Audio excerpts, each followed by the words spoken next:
নাটোর জেলার বড়াইগ্রাম উপজেলা পরিষদের নবনির্বাচিত chairman Moazzem Hossain Bablu, vice chairman Rezaul Karim এবং মহিলা ভাইস চেয়ারম্যান চামেলি আক্তার আনুষ্ঠানিকভাবে শপথ গ্রহণ করেছেন। নাটোর থেকে রেজাউল করিমের প্রতিবেদনে থাকছে বিস্তারিত।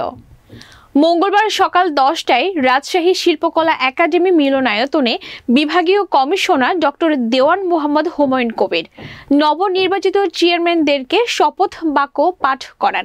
শপথ গ্রহণ শেষে বড়াইগ্রাম উপজেলা পরিষদের নবনির্বাচিত চেয়ারম্যান মোয়াজ্জেম হোসেন বাবলু ও ভাইস চেয়ারম্যানরা বনপাড়া বাইপাস এবং উপজেলা পরিষদ চত্বরে বঙ্গবন্ধু মোরালে ফুল দিয়ে শ্রদ্ধা নিবেদন ও 1 মিনিট নীরবতা পালন করেন।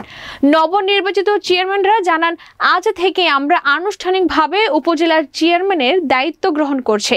উপজেলার জনপ্রতিনিধি হিসেবে প্রতিটি কর্মকাণ্ড সুনির্দিষ্ট পরিকল্পনার সাথে করতে চায় এবং উন্নয়নের অগ্রযাত্রাকে অব্যাহত রাখতে বড়াইগ্রাম উপজেলাকে একটি আধুনিক উপজেলা হিসেবে গড়ে তুলতে চাই।